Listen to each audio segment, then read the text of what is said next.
Salut tout le monde!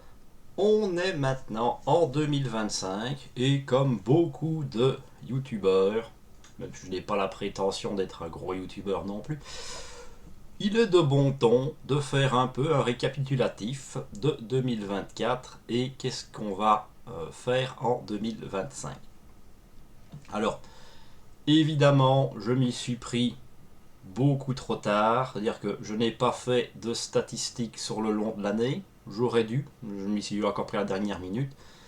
Donc quelques chiffres basés sur les vidéos que j'ai faites, et notamment c'était une année plutôt bien remplie puisque j'ai rentré approximativement 1300 mangas, ce qui n'est quand même pas mal, dont 540 à peu près d'occasion, ça minimise un peu les coûts, même s'il y a quand même des belles séries aussi. Et j'ai à peu près une petite centaine de mangas qui sont partis. Autant dire que ça va faire encore beaucoup de place cette année, avec des changements dans la mangatech, des armoires supplémentaires et tout ce qui va bien avec. Voilà. L'année prochaine, promis, vous aurez des vrais chiffres plus précis et des détails un peu plus intéressants, si, comme moi en tout cas, vous aimez les chiffres. Ce qui nous pose quand même une petite collection sympathique de 10 519 mangas pour 986 éditions. Ça va, on sait quand même s'amuser. Donc, quels sont mes objectifs pour l'année prochaine, me direz-vous? Alors, là évidemment ce sont les tomes manquants. Déjà essayer d'avancer un petit peu, parce que j'ai deux grosses séries vraiment sur le feu qui me pourrissent depuis un moment. C'est les détectives Conan. Il me manque 52 tomes, ça fait quand même beaucoup. Et ça se trouve très peu en occasion, parce qu'en général peu de gens ont été jusque là malheureusement. Et pareil, 52 tomes manquants pour les Gintama. C'est vraiment les deux plus gros problèmes. La plupart vont être des petites séries comme ça c'est déjà commandé, et ça c'est toujours en commande aussi par exemple. Donc très honnêtement, ici en termes de complétion, je pense que le plan, ça va être vraiment de compléter les Gintama. Alors notez que les deux séries sont chez Kana, mais Gintama est un peu plus vieux et surtout n'est plus en cours de parution.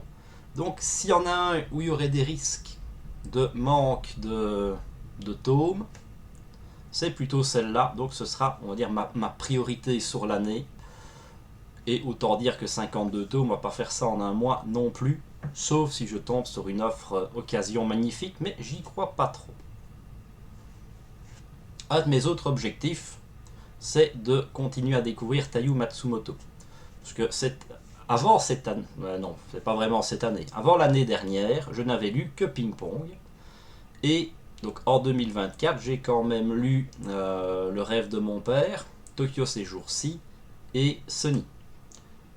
Les trois m'ont beaucoup plu, donc ça va me pousser à aller plus loin. Vous avez vu que j'ai déjà rentré le Samouraï Bambou. Donc ça va, on a encore quelques tomes à les rattraper. D'ailleurs je pense qu'ils sont ici. Voilà, donc Amer Béton, que j'aimerais bien réussir à attraper. Gogo Monster, Éveil, Les Chats du Louvre, Number 5. Avec tout ça, on sera déjà pas mal. Il y a aussi des séries. Donc ici, ce sont les séries qui m'ont fait de l'œil que je recherche.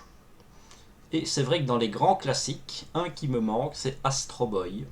Non, je ne suis pas un grand fan de Tezuka, mais je me dis que ça vaut quand même la peine. C'est quand même un manga assez légendaire dans le genre, donc j'aimerais bien découvrir Astro Boy. Dans les classiques, j'aimerais bien aussi découvrir Coq de combat, mais pareil, ça se trouve en occasion, mais ce qui m'embête, c'est qu'il y a toujours l'ancienne édition mélangée, alors que moi j'aimerais bien une édition entièrement dans ce rouge brique. Donc à défaut de trouver une bonne occasion, ça fait partie de ceux que je regarde encore. Même chose pour Bakuan Reto, comme la série est finie, j'aimerais bien trouver une petite occasion sympathique. Parce que vous avez vu, je n'ai aucun manga de... Comment il s'appelle exactement encore? Tsutomu Niei, c'est ça? Non, Tsutomu Takahashi. Niei, c'est l'autre. Voilà, parce que j'ai essayé des mangas de lui, mais j'y arrive pas. J'ai essayé Neun, j'ai revendu. J'ai essayé Sido, j'ai revendu. Mais tout le monde dit que sa meilleure œuvre, c'est Bakuan Reto. Donc on va quand même lui redonner encore une petite chance. histoire de ne pas mourir idiot. Et dans les choses qu'il faudrait vraiment compléter aussi, c'est la saison 4 de Jojo, puisque c'est quand même un peu ridicule d'avoir tout Jojo et pas la saison 4. Comme le dirait Mangakam, il y a aussi des targets qui ne sont pas prioritaires parce que excessivement rares. Rares ou beaucoup trop chers. Notamment les Moonlight Act. Déjà que ça avait une petite cote, mais alors depuis la sortie de Karakuri Circus et l'engouement autour de Fujita, les prix ont explosé. Je me demande si j'ai pas vu la dernière intégrale passer à 600 €. Pour 29 tomes, vous me direz, ça picote. Dans le même genre d'idée, on a les Suicide Island. Pareil, l'auteur est revenu un peu sur le devant de la scène récemment. Avec... comment ça s'appelle encore celui-là?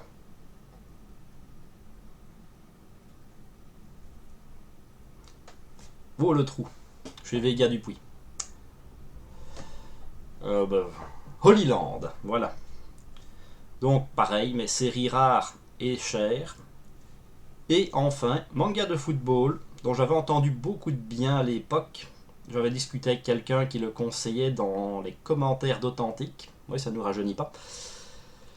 C'est le manga Whistle. Et là, c'est même problématique, puisque celui-là, je ne l'ai même jamais vu passer en intégrale. C'est dire. Alors que les premiers tomes ne valent rien. Je pense que les 10 premiers tomes peuvent être trouvés pour 30, 20 balles.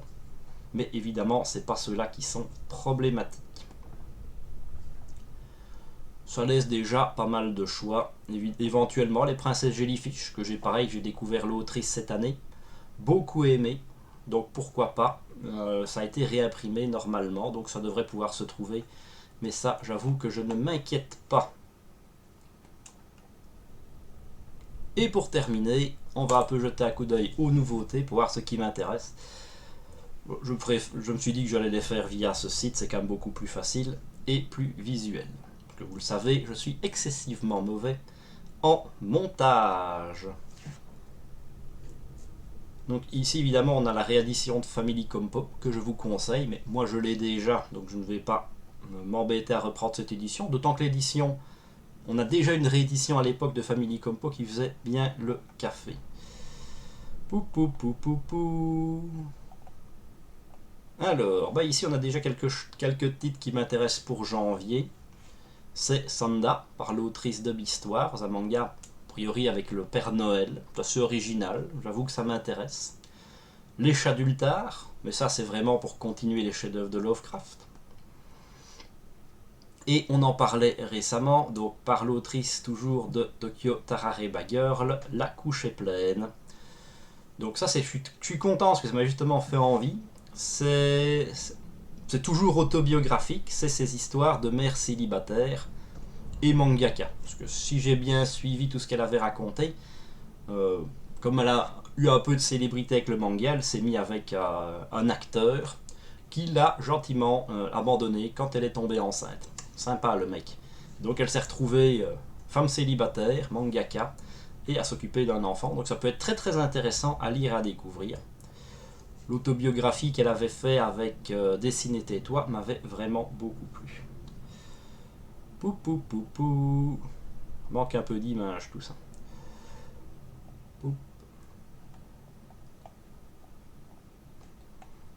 Alors ici, on avait parlé de Taiyo Matsumoto. Évidemment, on va voir la réédition de Frères du Japon. Pareil, ça m'intéresse.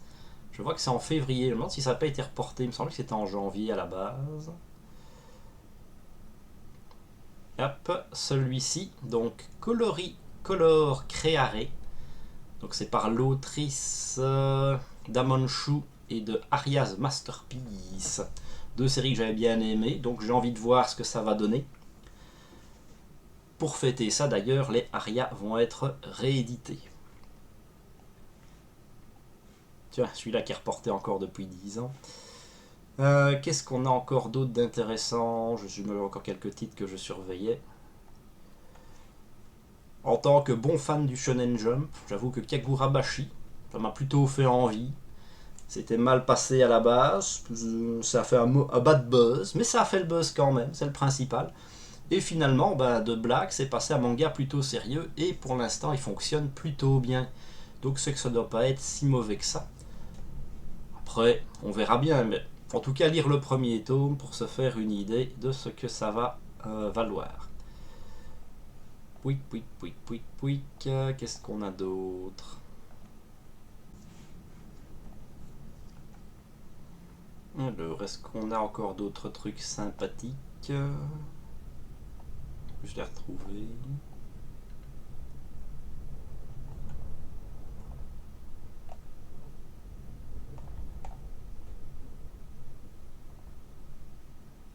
Tiens, ça je découvre avec vous. Hubble Blade 2. Beaucoup aimé Hubble Blade, je ne sais pas ce que ça va donner, là on n'a même pas de dessin. J'avoue que ça attire mon intérêt, tiens, c'était pas dans ma liste de target de base, mais on jetera un œil avec plaisir.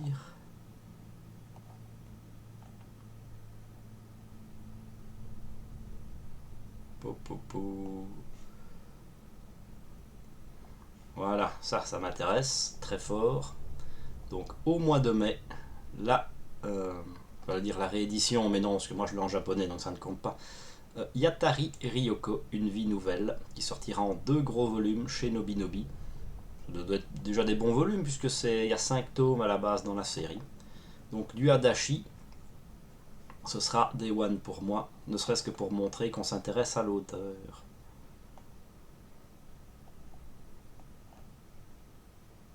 La réédition de Berserk, ça reste un de mes mangas préférés.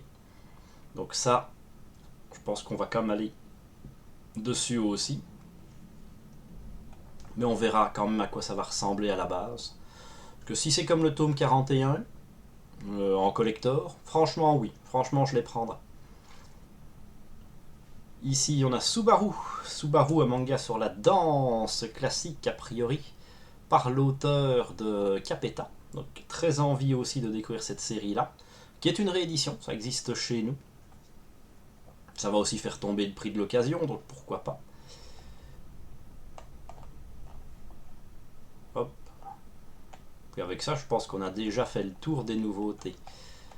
Sachant que j'attendais aussi la réédition de Hellsing, mais qui a été reportée pendant toute l'année et qui est a priori encore reportée actuellement. Donc celle-là, je ne la vois même plus. Et évidemment, mais ça, c'est pas encore annoncé officiellement, mais on sait qu'en février, la saison 2 de Baki s'arrête. Enfin, se termine, pour être précis. Donc, si je peux mettre... je suis sûr que dans l'année, Meian nous annoncera en grande pompe la saison 3. Et donc, ça fait partie des nouveautés sur lesquelles j'irai sans me poser de questions, parce que Baki, c'est une valeur sûre. Voilà. Écoutez, je pense qu'on a fait le tour. Si cette petite vidéo un peu différente de d'habitude, hein, on est sur un contenu un peu plus improvisé, détente, vous a plu, n'hésitez pas à le dire en commentaire, à lâcher le petit pouce bleu et à vous abonner pour ne pas manquer les prochaines vidéos. D'ailleurs, dites-moi en commentaire quelles sont les nouveautés qui vous ont fait l'œil et que vous attendez impatiemment pour 2025. Et en attendant une prochaine vidéo, je vous dis à la prochaine!